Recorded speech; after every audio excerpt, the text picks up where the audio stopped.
Welcome to Tech Biz Now. Our episode today is called Mastering the Art of Creating Win-Win-Win Sales Moments. From comprehending your customers' needs to aligning them with your business objectives and generating value for everyone, we look into the strategies and tactics that lead to mutually beneficial outcomes where both you and your customers win. Our guest today is Maggie Sarfo. Maggie is an international Keynote TEDx speaker and best-selling author. She works with individuals, SMEs, and corporate businesses. She brings over 18 years experience in leadership, business growth, personal development, and transformation to her clients. Majority of her clients become hugely successful in their roles and businesses or transition happily. She is the CEO of Maris Consult Limited and leads the London City networking groups of the Athena Network.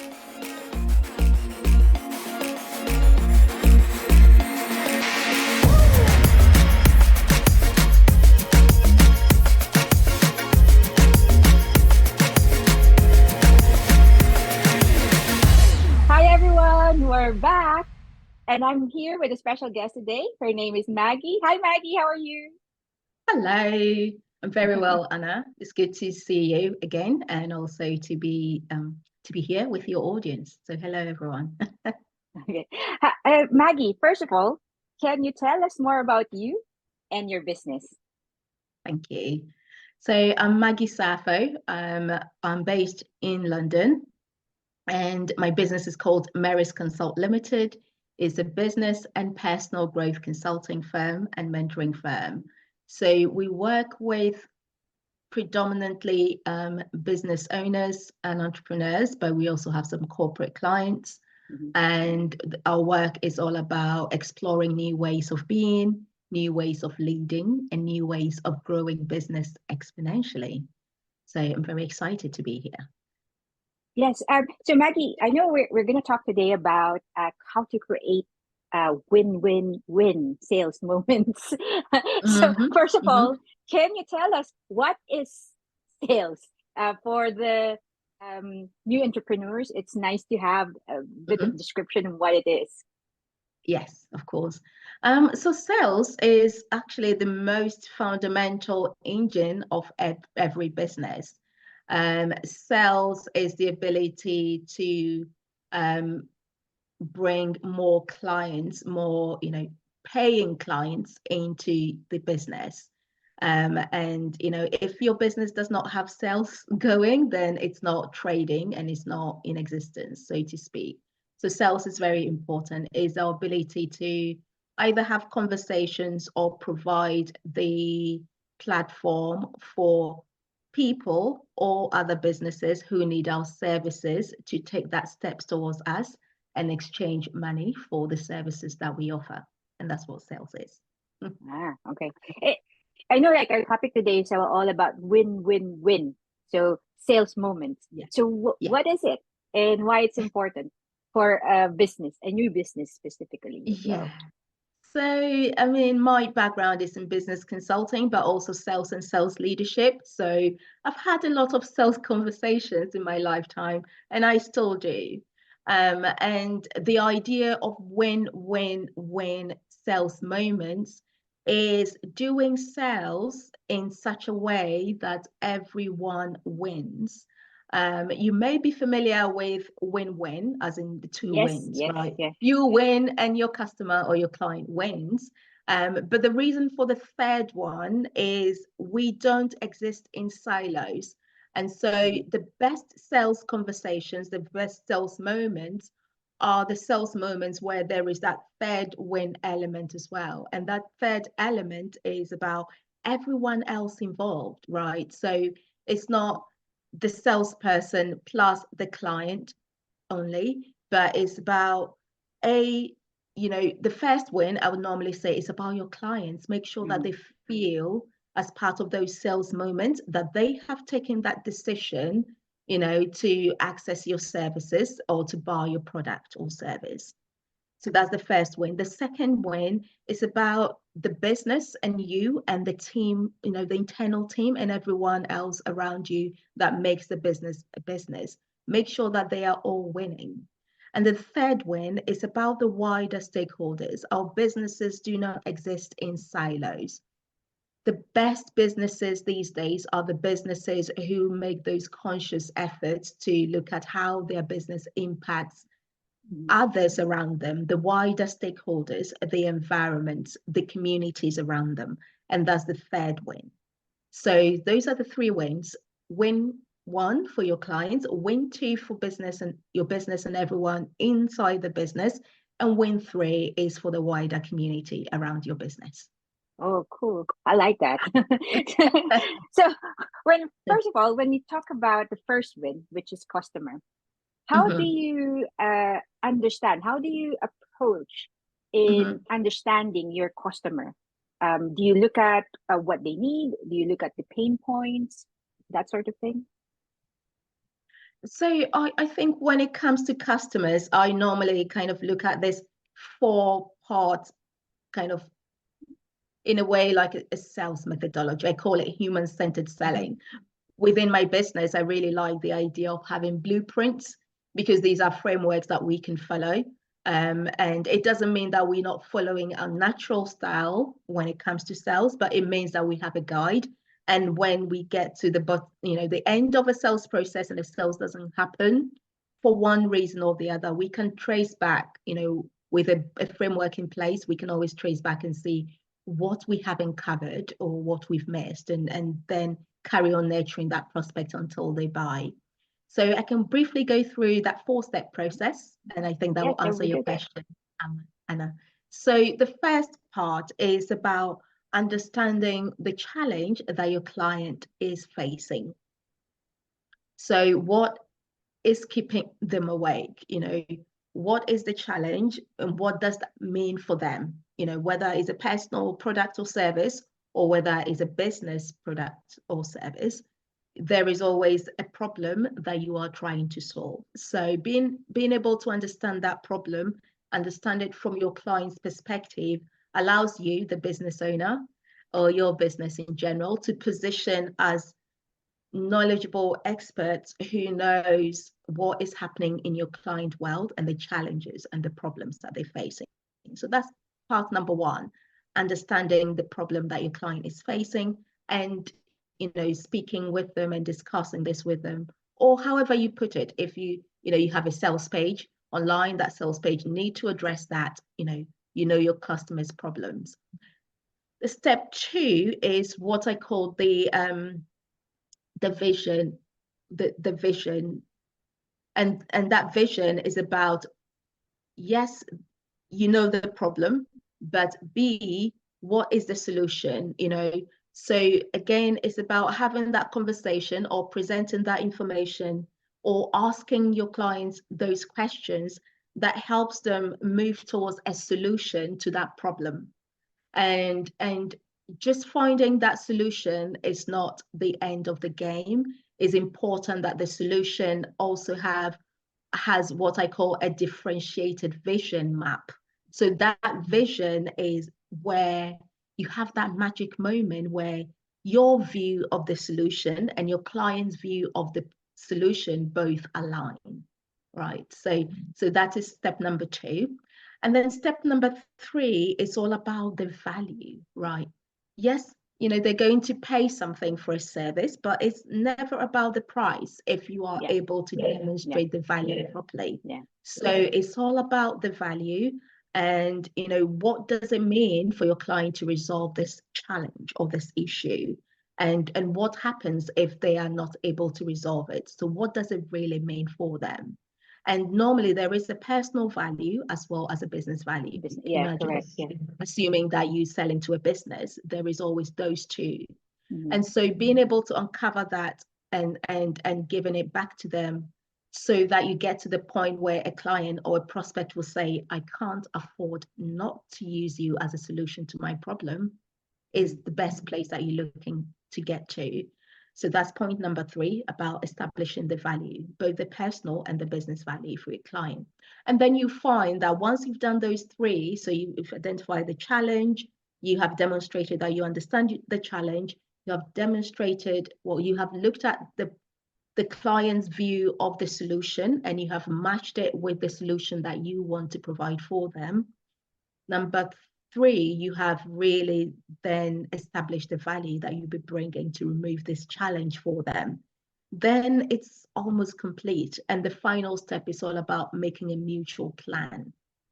But before you make the plan to go along on the journey together, for them to come on board as a client, you have to look at the decision, right? At the end of the day, for the sales to be complete, we're looking at a yes decision, or it could be a no decision, but we want that decision. And sometimes we lose sight of the fact that a decision can be made, with the person you're speaking to, but sometimes they may not hold all the power or all the purse strings. Correct. It will be someone else behind them. Exactly. There might be someone else. They may not have kind of told you everything, but it's probably because you didn't ask. So step number 4 is about asking and discovering who else is involved in making this decision and making sure that you have everyone who is going to be involved in this decision convinced or bought into the idea, so that you can make sure that you get a yes decision. So number 4 is all about the decision-making process and being clear on it and being able to bring everyone to the same table in order for them to make a decision for your product or service. And then once that decision is made, then the next step within still number 4 is just planning, that mutual plan. We're going to start on this date and this is what we're going to deliver, and by this date we'll onboard you as clients and this is what you're going to receive. And that is all very, very important when you want to create those winning sales moments. So I hope this gives you a flair for I think it's quite good. And you're right, actually, the 4th one, making the decision and knowing who is a decision maker is always something that people forget. And I've seen it so many times.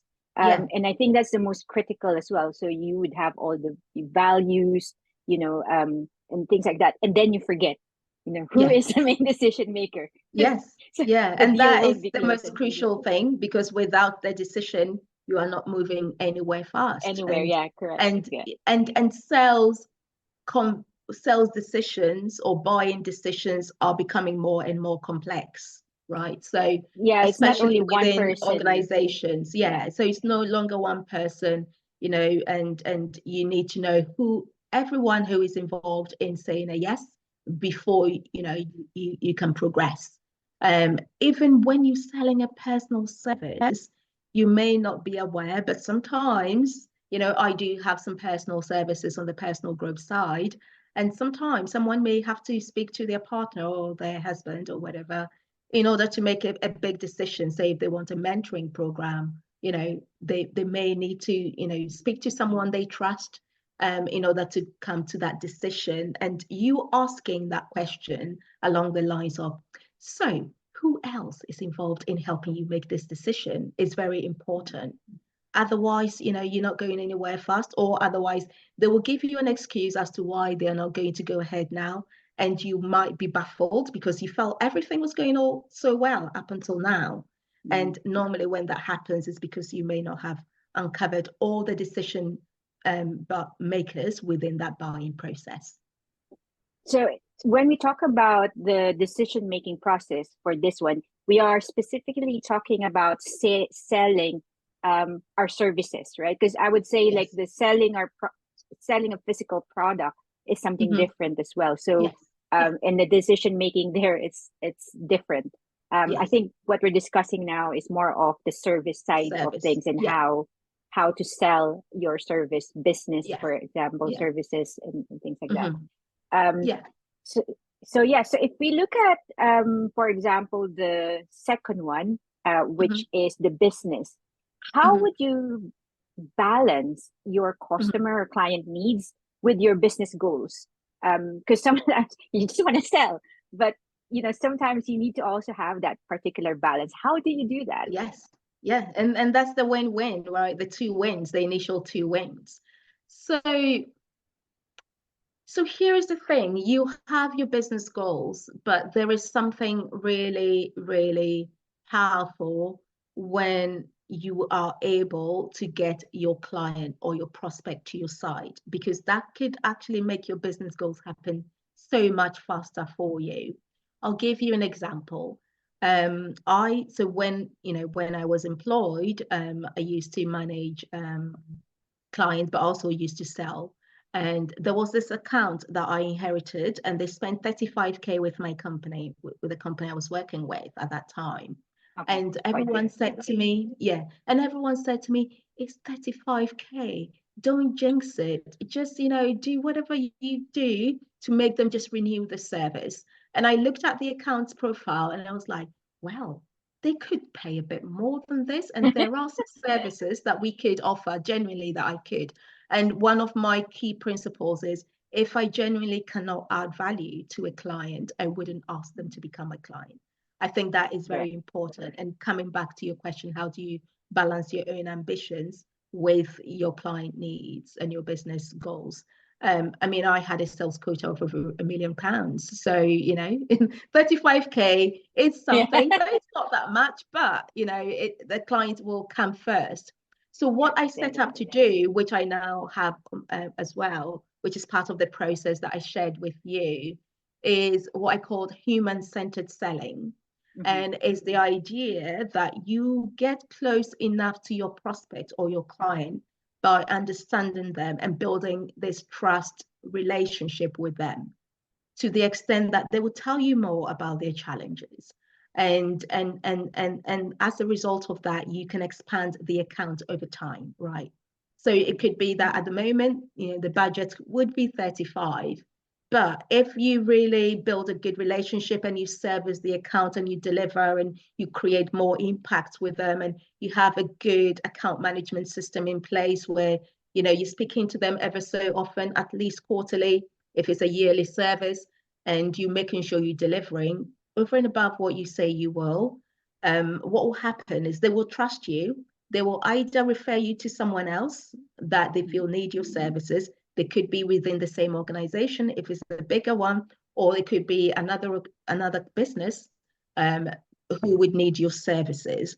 But back to this story. So I renewed it at 35K, but because I knew the profile and I knew that there were other departments within the company that could buy my services, I just built a really good relationship with my contact, my initial contact, delivering and always suggesting how we can solve some of their problems. Hmm. And then at some point, we both agreed that they needed some extra services. They needed a higher level service from my company, but they did not have the budget. And because we had that trust relationship going on, he told me that, I think we really need it, but actually at the moment my budget is gone. And I said, so when is your budget, when is your budget year? What time do you have your budget meetings? And he said, actually in October. And so what we agreed was that he was going to write this new service, into the budget. So when he goes to the budget meeting and it gets signed off, that's it, right? And so that's what we did. And so we agreed in a way that worked for them. But guess what? It also worked for my targets, because 12 months down the line, this account that was spending 35K started spending Wow. 125K, Well right? done. Thank you. And that was a big chunk of my 1 million target. So it's like that. Is still put your client's needs forward.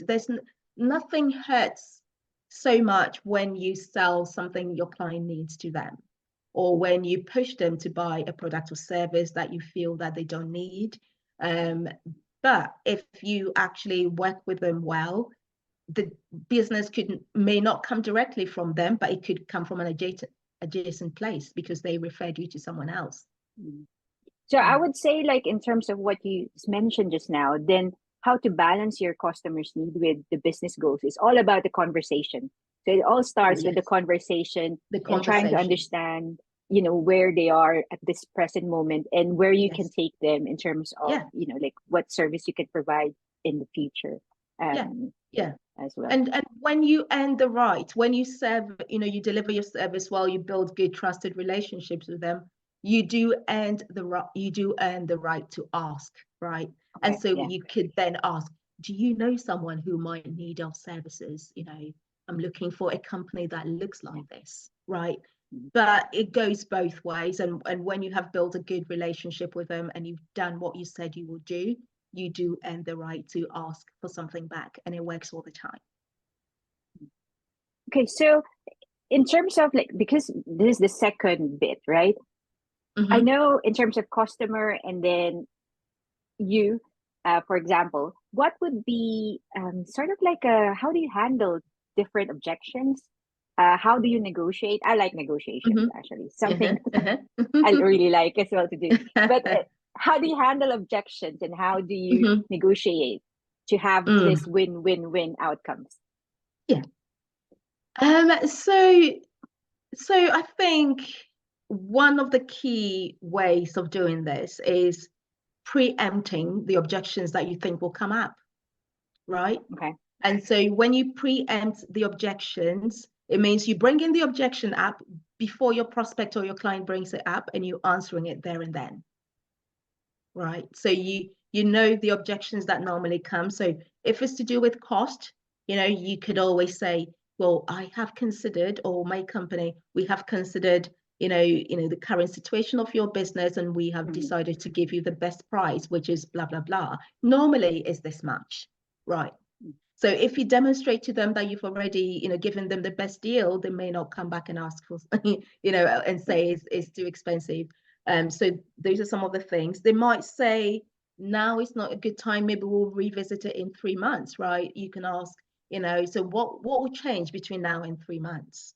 Because what you want to find out is whether this is a genuine objection or this is an objection that they're giving so they can just not Go do to someone anything. else. Yeah. Yeah, or not do anything about it. Because sometimes, you think your competitor is the other business that they're going to Mhm. go to, but sometimes the idea of doing nothing is still your competitor in your deals. And you have to recognize that do nothing is also a competitor. And so for instance, if they are not necessarily going to a competitor, but they're saying they're not going to do anything, they Do think they can something. Yeah. coast with where they are, you want to bring back some of the conversations that you've had earlier on, which is why following that framework, that blueprint is important, right? So you can go back to your value questions and go back to your initial challenge questions. And you said, okay, so you said this is actually costing you a lot and it's costing you personally sleepless nights, blah, blah, blah. And so if you don't do anything in the next 3 months, how much is that going to cost you? Or what is the impact that it's going to have on you personally and on the business? So you ask questions so that they can revisit the objections to see if they are real objections or they're just using it as an excuse not to actually solve the problem. Because mind you, yes, they're buying a service from you, but you are also helping them solve a problem so their business or their lives would be better. And it's always good to bring them back to the key. Yeah. Yeah, because I think at the moment, I know we are the cost of living crisis and all of Mm-hmm. those. So you Mm-hmm. tend, at this point in time, there's a lot of objections, a lot Mm-hmm. of things that are, they're not buying services Mm-hmm. and that sort of thing. So it's really Mm-hmm. hard to actually sell. But I think, like what you also mentioned, if you actually give a good reason and you start the conversation, it Yeah, doesn't really matter because you're providing the value, exactly. for the clients. Yeah. Yeah, because you always want the client to get to that stage where they say, we can't afford not to have your solution to help us address this problem. We can't afford not to. And that is what you're always aiming to get to, right? So, but it's important for you to list all the objections that you normally Mhm. receive and then bring that up as part of that sales process, as part of that sales conversation. Always bring them up because then by the time you get to the end of the process and they're about to make the decision, you have addressed all the objections. Mhm. Yeah, you have to be very prepared. Yeah. When you handle Yeah. And objections also as well. ask them, earlier in the Yeah. conversation, ask them, if I was able to do this, do you think you'll be able to go ahead and come on board as a client? Hmm. Ask this question more often within that conversation, And because don't be then they afraid to don't ask say as no well. towards the end. Yeah. Yeah. So if Um, we're able to help you resolve this, would you be in a position to go ahead and buy this product or service? And it's about how you ask that question, right? Are they going to say no? If they say no, then go deeper.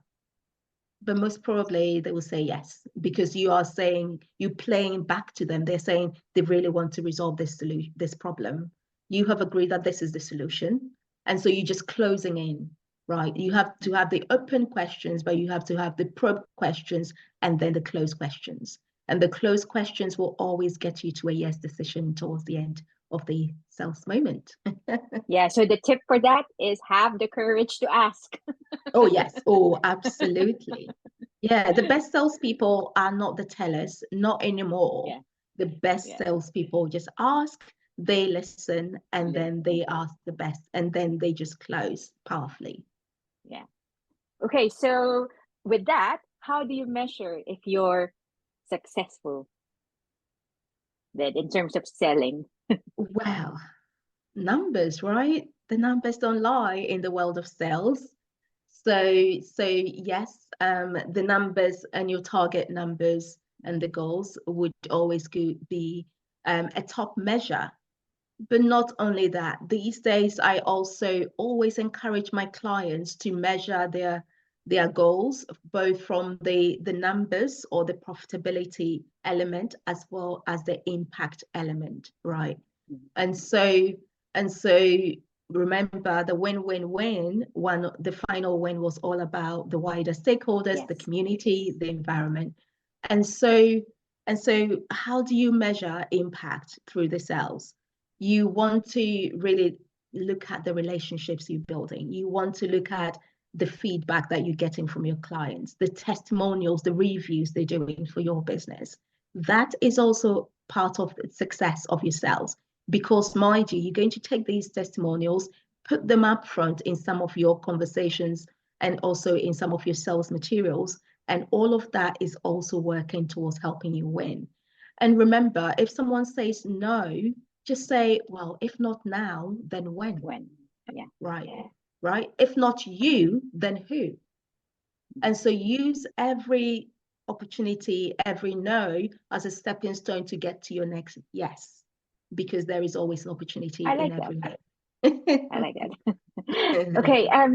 So yeah, I would say like I know that we're talking about services, business services, sales moments. Mhm. How would you can you adapt it for the different types of industries or markets? Oh, yes, absolutely. I think, fundamentally, every product, every service is the same. Yes, it depends on whether it's a consumer product or or a business product, but the psychology of sales is pretty much the same. I was at a workshop the other day where this guy was talking to us about price, and he demonstrated a very simple scenario where in a carpet sales shop, they always listed the carpets from the cheapest to the highest pricing. And they hired him as a consultant to come and help with their sales. And the first technique that he implemented was just turn it around and bring the carpet that was 9.99 per yard or per square foot or whatever it is up front, and then put the one that was 2.99 towards the end. Suddenly the 9.99 started selling because people will go, oh, 9.99, oh, that's a bit expensive. Okay, let me try this. Oh, 6.99. Oh, that is kind of middle range. It feels really good. Okay, let's go to the third one. 2.99. That must be cheap. Or I'll settle for the 6.99. So there's always a psychological thing going on. And so these things can be applied. If you were to look at this concept of pricing of a carpet, a product to a services conversation, or when you're listing your services, give your client or your prospect the ability to choose. It feels like they have won because they've chosen what they want, right? Give them 3 options to choose from, but no more than that. I think too many options always makes it difficult for your customer. Yeah. So if you were to give them 3 options, right, and you know your own goals in terms of the number you're going to get to, put your favorite number in the middle, because most of the time psychologically your client will go for the middle, and some will go, oh well, I'm just going to go for the top one because it means it's exclusive, and if it's more expensive, it must be more quality, right? So look at the psychology that comes behind sales, and our human way of buying things, and that cuts across whether we're talking about consumer or business sales, and whether we're talking about product or services. The psychological way of buying is the same. People will make the emotional decision first, and then they will support it with a logical decision of exchanging the numbers. Exactly. So when you have that in mind, it's the same way why I feel that the human-centered selling is important. Connect with the person first, before you ask for the money, and actually they will go. One thing I will also say is, especially in the services world, ask for the one thing. So why do you want to do business with me? Why do you want to buy from me rather than any other business? And let them tell you, because it will be a personal thing. Most of the time it will not be your product. Your product is, yeah, you think it's unique, but it's not that unique, right? They could go to any other business and buy the service, but there is something special. There is something unique, maybe about the two of you and your relationship. They like you, that's why they buy from you. They like your company, they like the values of your company, they like what you put. Ask those things, because when you just deliver more of those, and that will guarantee that you have a longer term client who also increases their spend with you. So your portfolio is always increasing. So that means that you're doing the best for your client, you're doing the best for your company, and then of course you're doing the best for everyone involved as well. Wow, that's good. Excellent. So, Maggie, my last question is, what single tip you can give our listeners and viewers just now to actually attain a win-win-win sales moment? Yes, well, I have hinted on the tip, and I'll say it again. Ask for the one thing. It's not the easiest question to ask, but just ask it. What is the one thing? What is the one reason why you want to do business with me? And then wait and get the answer.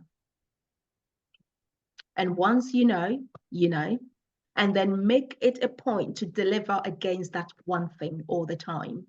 And this is very effective, especially when you want repeat clients, especially when you have a product that is renewable and you want your client to stay with you for a longer term, and you want to go back and do some upsell and cross-sell opportunities. Ask for the one thing, because that connects you more deeply to your client, and also to their business in a deeper way, is the emotional connection. Ask for the one thing. That's my tip. Thank you. Thank you so much for that one tip. So Maggie, thank you so much for today. You've given me the links and your social media as well. It's in the description. So everyone, don't forget to like, subscribe, say hi to Maggie in her social media. And thank you again. We'll be back again next month. See you. Thank you. Bye. Thank you, Anna. Bye, everyone.